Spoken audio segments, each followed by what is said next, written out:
Let the music play. Hello, hello everyone. Here we are, remastering Aradel's adventure. This was an adventure that I started playing and I was like, some of these levels seem kind of familiar, and quite honestly I thought they were pulled out of another adventure. Until someone from my own crew, out of my own guild, was like, hey, this is the same adventure all over again. As in, like, the entire thing is the same. Or I think they said up until Epic or something. I didn't compare them one by one, but I did look at my old video, which is like 10 months old or something, so it's been a while. It's been a while, so to be fair, that kind of makes sense. There's new players come and go in the meantime. But still, I was like, okay, this is actually a recycled adventure, or as I like to call it, a remastered adventure. So I didn't think there was like a ton of urgency to crank this video out, but I was still sitting on 6 summoning tokens, or rather adventure tokens for most of the day yesterday. And then in the evening I was like, I just have to finish this. I cannot stream right now, it's not possible, so let's do it tomorrow morning, which is now. And here we are breaking down this adventure for you guys. Moin moin, hey Insa. So this is where we are. I've already mastered it. I already got the perfect scores. I think I had the perfect scores last time. I'm like 95% sure. I probably did. I don't know. I do have all the recordings except for the legendary encounter. I do have it on my phone, but I don't want to play it. So without any further ado, let's just pause the live and bring back the pre-recorded stuff and just make the volume a little bit quieter. So this one, last time I mastered with Naevis. I looked it up. It's possible without Naevis, but you have to get a bit lucky. What's important is you don't want to get rid of this guy and move your guys to the left side so they cannot get hit as easily. So yeah, and then that's it. you start with Panda and then you finish with Aradel. So the thing here is you have to have these guys in these spots, and you need to block the path with ice, otherwise these guys from the back can walk to the front and they got 2 movement and then 1, 2, 3. So they can actually hit you if you're not placing the ice strategically. It's a surgical ice strike, okay? That's what you need here. And then this is a walk in the park. But I did need 3 attempts, to be honest. Hello, Soul Hexes. I did. Oh, good to know. Hello, Sam. Hi. So that's common encounter number 1. Very easy, generally speaking, if you have like a strong Panda. Even if you don't, because it's common encounter 1, so it's not a big deal. Then common encounter 2. This was the one. So I looked at the old strategies when I was like close to rare or something. Is the music a bit loud? I think it is. And then I rewatched the old adventure stream and I was like, I'm just intuitively using the exact same strategies in many cases. Not in all cases, but in most cases. This is one of those encounters. In the old adventure, I just started, I can play whoever I want, so I'm gonna play Big X, Grandma is good, Karina Cashew is good. It's just like the same thing in many regards, because it's so obvious, at least to my mind, how I would approach these levels. So now, one of the best requirements ever, which is use only mages. So you can make heavy use of Grandma Bones, place her to one side, you get the first summon, then place her to the other side, get the second summon, and then get rid of the guys in the middle, or rather place shade on the board. Why am I playing this like that? Getting rid of my own skeleton. Well, I'm not getting rid of my skeleton. Okay. It's alright. It's not a bad strategy. It's not a bad approach, I guess. Mostly I wanted to have the darkness here and another unit. So the enemies are gonna engage with the unit instead of engaging with my units. Or with the summon instead of attacking my heroes, if that makes sense. So here you want to get as close as possible with Grandma Bones, so you get more skeletons. You've heard this before. And then we can use the effect of Tim Tim to great effect. Get rid of almost everything, and there's just 2 enemies now remaining, and this is so unfair. Such an unfair fight. There's like it's like 7 summons or something against 2 enemies. Okay, somehow he still or she still survived half a turn, but Grandma Bones is like, okay, let's call it a day. If possible, try to come up with a different solution for Epic 4 without Sephas. Some people are really struggling and didn't improve their Sephas. Oh, okay. Hey, Alexei. So I do know that last time Epic 4 was mostly depending on the elementals, the units that can heal themselves.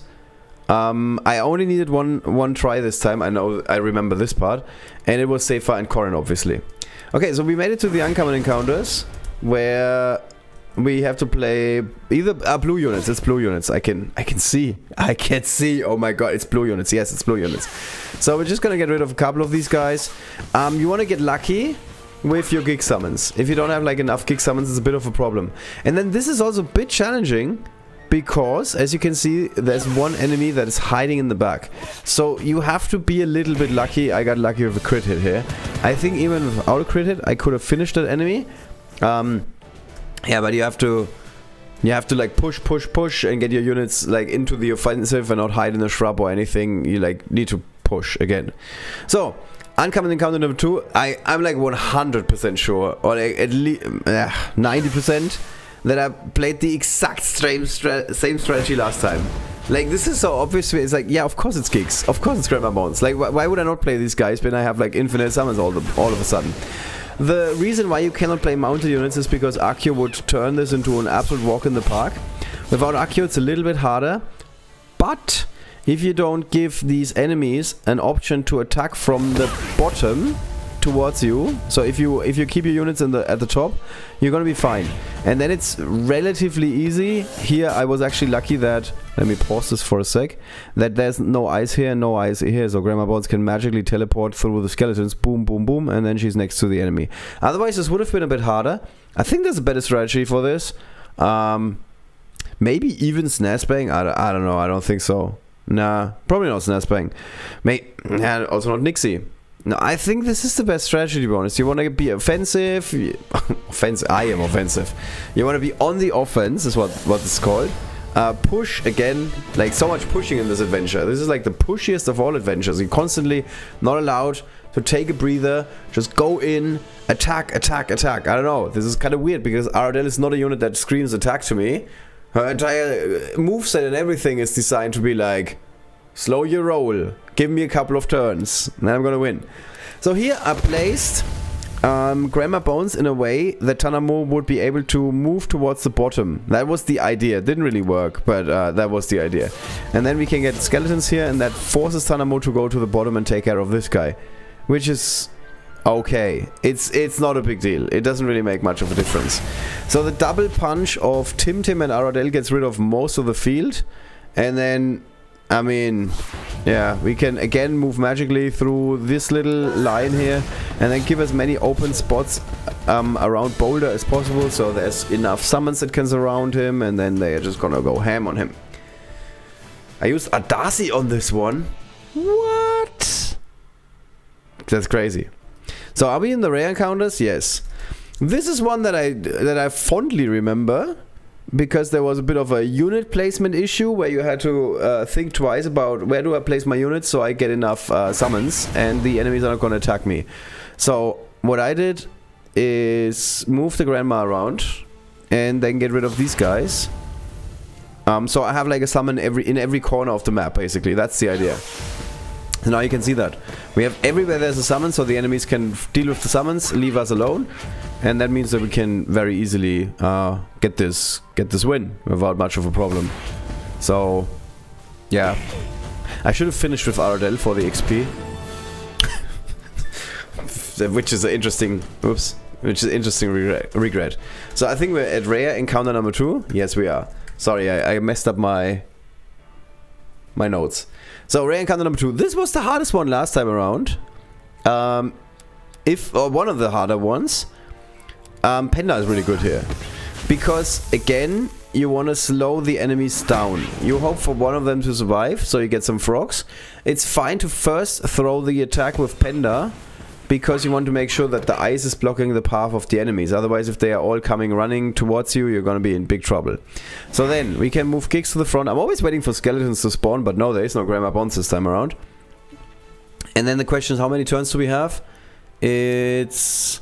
yeah, we're checking how much is Blizzard doing. 0 rounds have passed. Well, I think that is not correct. Last time we played this adventure, this was working. So now we're just doing regular attacks. And by regular attacks, I mean the special of Aradel. I'm not 100% sure if I agree with my own play, but I mean, it worked in the end. I think it would have been better to just use regular attacks with Panda and Aradel, to be honest, and then use the active for the last turn. I think that would have been the safer approach, but what do I know? Uncommon 3, Tanamo can kill all the enemies alone. Kenji, all of them? Oh wow, that's crazy. I didn't think so. I thought if the guys are blocking, it's a bit of a problem. So this is another encounter that I remember. I still remember that there was a Nixie tree that was put to great use, and nothing has changed. Like, it's still the same story. Nixie trees are still good, very underrated, still. And then the other side you want to block with a shade, because the shade means that there's darkness. So even if the shade gets taken down, the darkness is stopping the enemies from running through. You want to like create just some summons here and there. Doesn't really matter where exactly. The important thing is don't move your units next to the darkness, because then they could get hit. But as long as they are like at least one spot behind the darkness, you're fine. You're fine. Nothing can happen. So we could use the active of Aradel, but we don't want to. We could hope for the active of Queen Akeshru to kill at least one unit, but apparently that's not a thing.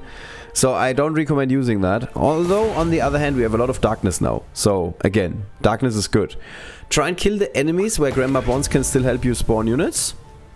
If you do not have a Grandma Bones, this encounter is a lot harder. This is a lot harder if you don't constantly have like fresh summons. I mean, I would still play Queen Akeshu. I would probably then play Ranaklu, because the active of Ranaklu should get rid of one of these goblin warriors and then give you one more summon. And the shades tend to be really hard to deal with for the enemies. The shades are arguably better than the skeletons. But other than that, the strategy stays the same. You want to put a Nixie tree on the right side, you want to create darkness on the other side, and then you should be fine. So that's kind of it. Now we use the active of Aradel, hope that everybody's dead, and that's what happens. So we're good. Also, like if you're just holding out at the top with some healers, that's also fine. Like, yeah, there's different approaches, I think. Rare encounter number 4. This is the hardest one, or at least last time this was the hardest one.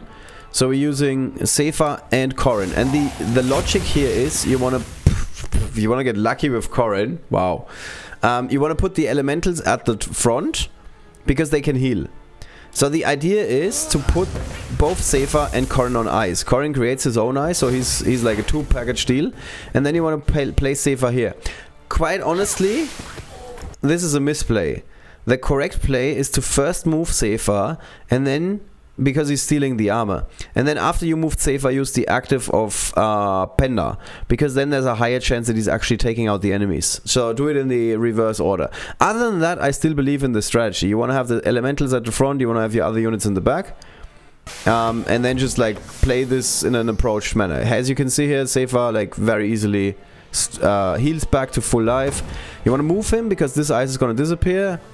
Actually, no, it's fine. It should be fine. Should be around for another turn. Here, this is like a free-for-all. You can do whatever really you want. Like, you can use Aradel's effect. You can just use Penda. You can wait another turn. Like, just make sure that Penda doesn't get hit. But, again, like, nothing can happen here.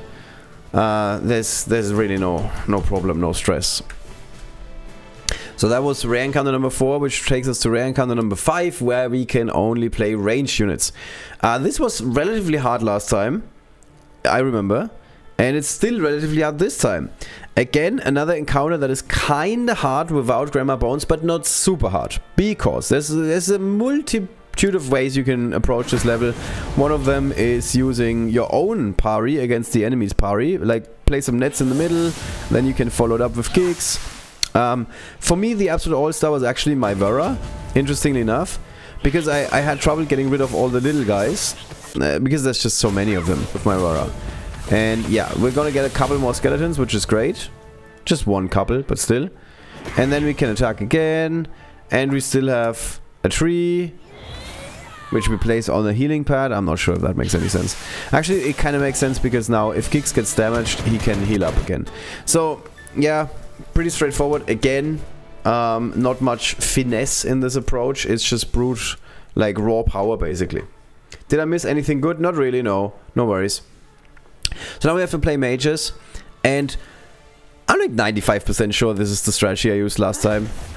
Like, enemies lining up for you so you can use Queen Akeshu, and then you can also bring Ranaklu. I mean, that's a combo if I've ever seen one.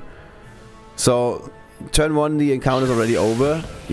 Like, the only decision you have to make is who do I attack with Aradel. That's like the only decision you have to make. Everything else is like predetermined. And that's the encounter. I'm like, really? Alright, so Epic 2 apparently. Oh, I mean Rare 4. Not Epic 4, I guess. Yeah. Okay, without Safer. I'm not sure if we can find something without Safer. This, I remember, was a little bit harder last time. At least that's what I remember. The hard part was that we need to block these guys from running in. Or so I thought. And then I realized, wait a second. If we play Naevis in the back, we don't have to move anybody and we're staying out of range for the enemies. So why am I not doing this? Yeah, and then the enemies are like walking in, but that's not a problem. We can walk over water. That's way better than walking in. So we walk over water, place gigs, boom. Some of these guys are out. And then we use the Blizzard, get one more guy down, which is not a lot. But we have Aradel together with Panda, and that means we have a super powered Panda attack with some ice here. And that means you dead. And after this guy's dead, these two guys are focusing on the frog, and after that we're good. So you just need to get lucky with some frog spawns, and then everything is fine and dandy. Quite honestly, I'm thinking about Rare 4 still. I don't think you can do it without Safer. Also, like, why is this a problem? it's just rare. It's not epic. All right, this encounter, I believe we had in another adventure. I might be wrong. It might really just been in this adventure, but I think we also had this in another adventure. I'm not 100% sure. So it would make the most sense to use Queen Akeshu at the bottom, because we can very easily close in on this guy with either Aradel or Grandma Bones. Now we want to stay out of the reach of this catapult and or give it something to shoot at. So you don't want to move like more units next to this frog, because this frog might get attacked by the catapult. A tree makes a lot of sense, because this tree prevents or makes it a lot harder for Surf Low to attack Queen Akeshu. Not like impossible, but like harder. And now we're in really like in a controlling spot. There's not much problem. We want to get rid of this guy and place Grandma Bones next to him, and then with combined attacks, Surf Low is going down, and then it's just one more enemy. I mean, seriously, what's the issue here? Yeah, okay. Not for me. You have to work on your Safer. And I think that's it. 15 minutes. That's 3 minutes or 2 minutes. 2 to 3 minutes less than we need for most adventures. It's usually around 17 minutes. I don't know. This is a weird number, but the last couple of times we had these 17 minutes.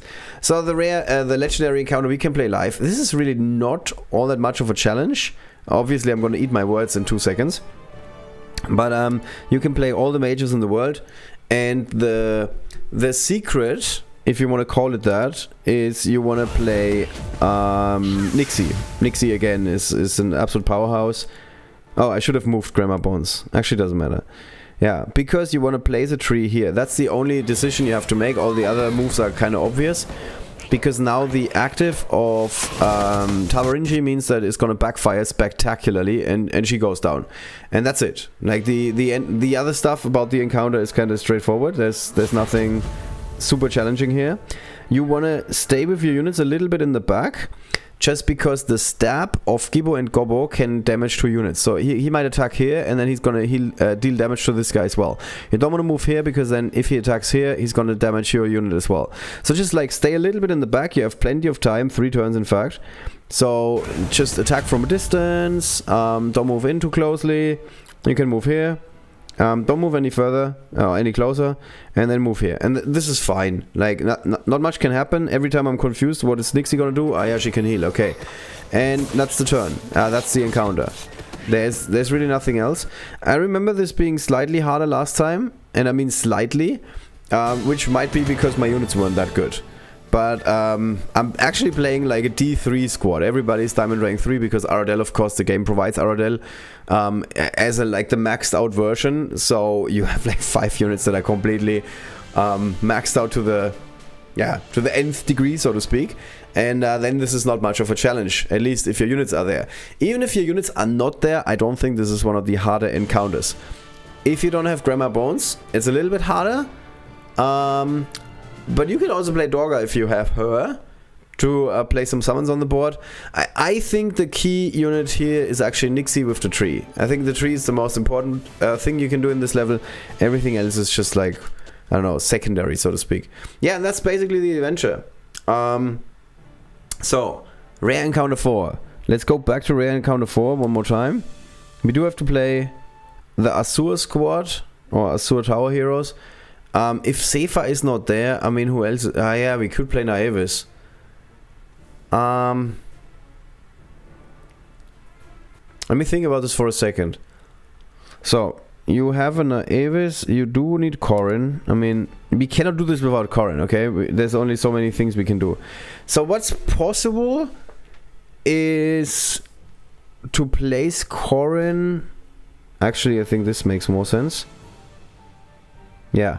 What you can do is hope that Naevis gets a refresh from the active of Penda. But I'm not 100% sure if this is going to work out. So you could do this. I should have started with Corrin, to be honest. Jeez. Worst effect in the game. Worst active ever. Yeah, Jesus Christ, of course. Yeah, I don't really see how you can do this without Safer, to be honest. I cannot even heal my units now. Ah! Corrin! Useless unit. Okay, give this one more try. Corrin. Obviously, there's some RNG involved here. Let's see. So we start with Corrin. Important. What is it with this, like, self-attack stuff? Why do we want to attack our own units? Am I missing something? Okay, so we might be able, because the enemies are now blocked by the ice, we might be able to... do we need the active of Penda? I guess... Actually, I guess not. I don't think we need the active of Penda. So let's think about this. These enemies in the back cannot hit us. Actually, nobody can hit us. Okay, so if we move Naevis here, actually, wait a second. You should just be able to deal. Yeah, I'm like, you got range 3. Why am I forgetting about this? Okay, Naevis should probably not move or move here. This is fine. And then you can. Oh, we can deal one of the slingers. But if we attack the slinger, the other slingers can hit us back. It's a price I'm willing to pay. We still got the active of Penda. Okay, might have been a mistake. Who knows? So let's see. We want to move you here. We want to move you here. And then we want to use the active of Penda to heal Aradel. Okay, it doesn't work. Okay. So, don't attack any of the slingers. But as you can see, it's possible. It is possible. So, Corrin will have to take a bit more abuse. But we can do it without Safer. Hi! Hey, Manish. Okay, let's give it one more try. You need to get lucky with Corrin. But what else is new? I mean, this is the get lucky. This might not be that bad, to be honest. Yeah, so if this happens, you have to play a little bit differently. You have to use the ice. And now you need to get lucky that this guy dies. Jesus Christ. So we need to get rid of him and hope that the enemies are gonna attack Corrin. Yeah, which is never happening. Okay. Oh my god, this level is there to ruin me. This is completely like... Why? So it's possible if you get lucky with your Corrin attack and this guy doesn't block. Either or. Either get lucky with Corrin or the guy doesn't block and you can do it without Safer. I'm going to prove it. I'm getting mad at this. Yeah, okay, so far so good. Oh, stop blocking. Yeah, block that. Exactly. Block that. Now we need to be a bit careful. Oh, don't tell me you can attack. No, you can't. Yeah, we're good. We're good. Let's see.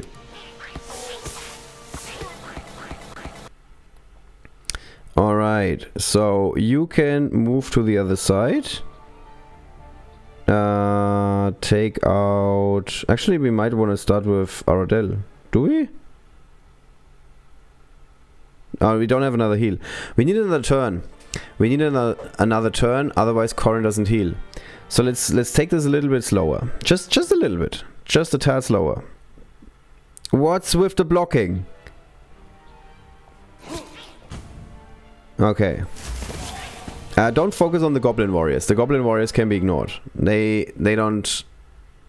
Okay, so now, this is the last turn, obviously. So let's get rid of these chokers. You wanna move here, because then we can affect everybody with Aradel. Okay, without Safer. You saw it here first, okay? We can do this without Safer. It's possible. You just have to get a little bit lucky. But the idea was pretty clear, I hope. You need to use Corrin on one side, block the attacks. If you get lucky with the eyes, it makes sure that the enemies cannot come through. Get rid of the Goblin Warriors that could otherwise run in and hit you guys. And then, yeah, you just play cleanup and stay out of range of the snipers. I think they're called slingers or something. Was asking for someone else. Yeah, no problem, I know. But this should definitely work. I mean, we just proved that it works. Okay. Yeah, that's kind of it. That's kind of it. Short and sweet today. I don't have anything else really. I mean, we could play some arena. I'm doing quite well this week in arena. After last week, I did not very well. Yeah, let's play maybe 1 or 2 matches, and then I think we're calling it a day already. Smai is on it again. He's content on trying to finish in first, I think. Oh no, not this team. Oh my god.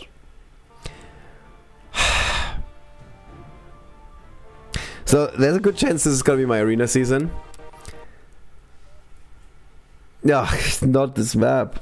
Okay. So this is actually fine. This is fine. This is fine. So we can play this like that, and then we can also play you, and this should be fine because we got Snazbang and Giggs as a combo. Wingtip is gonna wreck us a little bit, but let's see. Let's see. This is how I approach this level normally. Do we need to poison Wingtip? Sure. So you wanna go here, you wanna go here. We need more summons, please. Summon someone, give me a summon. Don't attack the guy in the middle because you want to shoot him down. Okay, 2 skeletons is fine. Come on, take somebody out. Yep, now we're good. Now we're... Yeah, Bassi on his own cannot do anything. Okay, it is the hardest opponent in all of Arena. This team is something else. What started as like a choke team, the red squad, is now like the hardest to beat squad in all of Arena as far as I'm concerned. Yeah, I've lost at least once last season to him, maybe twice, I don't remember. I think it was twice, to be honest. It's really something. I like this team a lot. I love the fact that people are now able to build these teams that are really hard to beat in Arena. Like in the past, it would have been like literally impossible to level a unit like Bassi to level 50. Or Static Crackle is also like equally as hard. These days it's a lot easier thanks to the abundance of XP you get from these books. Otherwise, yeah, it would just take like 3 months or something. Easily. I remember spending 2 weeks leveling Dorga. It's not an exaggeration. This is actually true. Alright, so I cannot ask you guys, how does one make it into the Hall of Fame? Actually, there's some information there. So if you click on the little eye, the trophies from the past 5 seasons count for the Hall of Fame. Now this is not exactly true because it's the last 6 seasons, but counting is not one of the strengths of whoever wrote this. As far as I know, it's 6 seasons. So I have 2030 trophies, which is like some simple maths, so to speak. So if you look at Legend League, you get 750 if you win it. So in the last 6 weeks, I think I was winning the league twice, probably. Like definitely not all 3 times. So I think I got 750 times 2. One time I was in the top 150. So that should have been 225. And then the other 3 times I should have been in the top 250. And that would give me 2,340 trophies. Okay, was it maybe just 2 times? Doesn't really check out. Was this maybe 205? So 2-1. But as you can see, the math kind of checks. Oh, sorry, you don't really see this. As you can see, the math kind of checks out. I think I was top 10 once. Yeah, I tried to go for first, but I didn't end up first. So let's see. Let's say I just won it once. Oh my god, I'm so bad. And then I was in the top 10 once. So that would have been plus 420. Oops. And then on top of that, I was one time in the top 150, 225. And then 3 times in the top 250. 2010. I think that is it. Is that 2010? Is that my score at the moment? Oh, 2030. Okay, close enough. Close enough. But yeah, it's, as far as I know, it's the last 6 seasons. And you just add up all the trophies you had in the last 6 seasons. So Force, for example, he definitely won it twice. Maybe even 3 times, to be honest. I'm not 100% sure. Sorry, Force. So Legend League again. So if you win it, let's say he won it 3 times. That's 3 times 750. That's 2,250. That's a lot. 2,250. Did he not win it twice? 3 times? Okay. He just won it. He just won it twice. And then there's another top 10 finish probably in there. And then 2 times he just was hanging in there. Something like that. So again, 2 times 750. Plus 1 time 420, I guess. And then maybe 3 times hanging in there for 205. Okay, would have been 2,535. I guess he didn't make the top 10 1 week or something like that. Or he only won it once and one time he was second. What? Something like that. But as you can see, this is how the math adds up. 2,455. There was a time when we constantly had like a score around 2,700 something. Last year I was winning every other week with like 3 exceptions. I was winning the league, so I always had 3 times 750 plus 3 times 205. Yeah, and I think it was 2 times 205, and then 1 time I was in the 150, so 225. Yeah, I think 2,885 was roughly the score you needed last year to end up at the top of Hall of Fame. But that was when people were like really going hard at this, really going hard at this. This year, a lot of people are like a bit more relaxed. Like the other week, you ended up in the top 10 with a score that was like 50 points lower than, or maybe not 50, but maybe like 30 points lower than what you normally need to end up in the top 10. It's just because a lot of the super competitive players have like, yeah, I can't be bothered. It's this game is still a lot of fun. We still enjoy it, but it's not what it used to be, obviously, because there's a slowdown in terms of what's coming. All right. What are we counting? Trophies for the Hall of Fame. First, you know how many times you won in the last 6 weeks? Is it twice? I believe so. I think it's twice. We were just doing trophy counting, so because someone asked how does the score add up for the Hall of Fame. Also, in case you're asking as a follow-up question, is there like an all-time Hall of Fame? No. Which I hate. You can kind of find out if you click on the profiles, and then you see, for example, Force has 26k trophies, and this other dude has like, I think I've got 30k, 40k, 41k now. But there's people who have been around forever, because they were playing in the alpha of this game. So before the game launched, they had already had like a bunch of trophies. I think Cybernan is not one of them. No, he's close. I mean, 36 is no small feat. Trip also has a bunch of trophies. Let me find them. It's very easy if you go to guild rate and leaderboards. And then Thunder, for example, was like an alpha player, so he's got 44,000 trophies, which is remarkable. He's only in the Grand Champion League. What is happening? Yeah, it's one of my goals. I'm gonna have more trophies than anybody else. I'm gonna get there with time. Okay, I'm only gonna quit this game if I have more trophies than Thunder. Just so you know, in case you're wondering, when is this guy gonna quit? Not before I don't have more trophies than Thunder. I think Anya played in the alpha, but she didn't really play competitively. Yeah, she's still not playing competitively. And then obviously Trip has a bunch of trophies. 41. Oh, did I catch Trip? 41 to 50. Let's go back. No! Okay, one more week. I'm on to trip. I'm on to trip at least. That's fine. Almost got trip. It was one first place, if I'm not wrong. Last season I was third. Okay, so I'm quite surprised I'm still not pushed down from the top. It's because they changed the way the trophies worked. For a little while, the trophy system was completely screwed. And when I say for a little while, I mean for the last 2 years. Because if you won Legend League, you got 750 trophies, and then 500, 420, and so on and so on and so on. And then if you did well in Grand Champion League, you got these trophies. And so as you can see, for first place in Grand Champion, you get as many trophies, 425, as you get for, roughly, finishing in the top 10 in the Legend League. Which is fine. It's fine. You don't end up in first that many times in Grand Champion League. I mean, yes, if you go back and forth, you could, but still. And then there was a mistake, because in Champion League, they would award the same trophies as in Legend League. What? Then it was fixed for Grandmaster League, which is lower again. And then for Master League, they had the same trophies as for Legend League.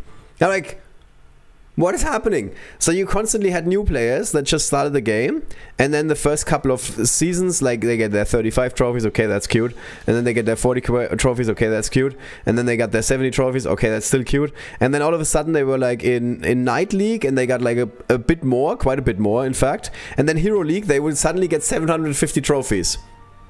And as you all know, these lower level arena ranks, there's not much happening there. It's a lot of dead accounts. Like, the hardest opponent you can come up against is someone who stopped playing the game, and they're just dropping ranks at the moment, and they have like a, I don't know, 2 million team or something, even though they are playing in Hero League. That's like the only hard opponents you will find there. All the other accounts are inactive. So when you were climbing the ladder, you would end up in the top 10 of the Hall of Fame. And it was, I mean, I kind of like the fact that new players get motivated to keep playing, but it was also like a very weird idea. Like, you just started playing the game, and then after 5 weeks of play, or after 8 weeks of play, something like that, you're like in the Hall of Fame in, like, I don't know, 3rd place, sometimes 1st place, and I'm like busting my balls here, trying to end up in number 1 in the Legend League. And then there's some guy who just started the game like 5 weeks ago, and they are like ahead of me in Hall of Fame. And I took that personally. Yeah, I was basically going Michael Jordan on these guys, and I was like, no, I'm taking that personally. It's not okay. It's not okay. And then I told Kyle, please fix the trophy system, and he did. Didn't even tell me. He just did it at some point. And then I saw, oh, wait a second, there's only players I know in the top 10, like all guys that are competing at the highest level. So yeah, they changed that just for me. I remember this, it's true. Level 25 players in the Hall of Fame all the time, just because the trophy system was so screwed. Impossible for me to get max points on this. The All Exur challenges are killing me. No Panda, and only just got Corin, so with Aradel and Naivist, rare, not much can be done. Yeah, I know, but this is like, this is the way it is at the beginning. This adventure came around, like last time we played it was like 10 months ago, and then it was relatively easy. I should also delete this, by the way. Like, next time this adventure is gonna come around, or any Azure Tower adventure, you're gonna be fine. It's just the way it is. I believe that these adventures are relatively inclusive, and also it's not like, and I say this every time, it's not like when you finish the adventure you get like some amazing prizes that are like pushing you 5 kilometers forward or something. It's some gold, it's another essence, it's some laurels. Like, it's fine. It's not bad, but it's not like it's gonna be life-changing or anything. Yeah, for me, I got enough laurels that I can now promote Aradel, so why not? Sure. Cool. But again, this is not making a gigantic difference. This is fine, okay? And it's not like the meme where the house is on fire and I'm saying this is fine. This is actually fine. Alright, so since I can't ask you guys what's been your favorite encounter, because all of these encounters have, or most of these encounters, I think all of them, have been recycled, I'm gonna ask you a different question. If there was any adventure that would come around, that we would see again, that we played in the past, which one would you prefer? Leave a comment below the video when the stream ends, which is in a minute, and then tomorrow or over the weekend I'm gonna pull a winner, and one of you is gonna get 10 summoning tokens. Yoo-hoo! Way! Where's my sound effect? Every time I have to search for it. Here we go. Any idea what the next festivals will be? So, as a general rule, if a unit gets changed, if there's like some tweaks to a unit, we're encouraging Kyle to put it in an adventure. So let's say someone decided that Pari's active needs to hit 10 targets instead of 4. I don't know, I'm just like throwing out ideas here. Then there's a chance that Pari would get her own adventure. I believe it was confirmed that Silverwood has an adventure, but I'm not 100% sure. Quite honestly, I am not sure where I picked this up at this point. I think on the official Discord there was, I think in Kyle's announcement. Is that possible? Am I mixing this up? Let's check it together, okay? Just give me a second. So I believe that Kyle announced that there's an issue with the latest. So there's some changes. They cannot push them out. Okay, yeah. So they could make all the adjustments. However, most players that are not on the Discord would not know about them. So they have a bit of a delay for character balance changes, new onslaught changes. Oh, the new onslaught stages are apparently hard. So this is going to be interesting. Definitely going to play them on the stream. All the events will continue on schedule. Oh, so Silverwood will be arriving. Okay, here we go. As Sunday, April 2nd and on from there. Okay. So that is the next festival then for Silverwood. Okay, but I have no idea what adventures are going to be. But there was a question about it somewhere. And the thing is, we had a mage and we had a rogue last. So it would make sense that we go to a warrior, if I'm not mistaken. So that was one of the ideas to switch out the enemies and everything. Yeah, I think so it was Taro, then it was a rogue, it was Ignacio, and then it's Aradel, and now it should be warrior again. Just if we stick with that logic. Maybe wingtip, I don't know. Alright, cool. That's it. So next festival is Silverwood, next adventure I don't know, but I'm guessing it's gonna be a warrior without being 100% sure. Hope this helps. Nice start for my morning here. For me too. I have to get working now. I really have to get working now. So thank you everyone for tuning in. I hope you managed to get this to get a perfect score in this festival and adventure. I'm always mixing these two up. If not, maybe if Aradel comes around for the next time. It's only been 22 festivals adventures in between when Aradel was going up again. Also, I wish that Aradel would go up against somebody else. I don't like the fact that it's just been remastered. Okay. Anyway, leave a comment. What hero do you want to see come back? Here you can see the old guys. Pick one of those guys. I don't know. Surflow would be cool, in my opinion. I still think this unit is very underrated. It's a pretty good unit. Voyasa. Has been a long time. It's been a long time since Voyasa was on. Voyasa would be cool. It's another warrior that I wouldn't mind seeing again. And Lionet in terms of level design, there's a lot that Kyle can do. So those are my 3 favorites. I'm just like shooting from the hip here. I don't have any inside information, but those 3 I think would be cool. Alright, see you guys very soon. We're going to be playing some more Onslaught soon enough. And then we're going to be handing out even more summoning tokens, as always. So, leave a comment below. All that good stuff. Bye-bye. Enjoy your weekend, everyone.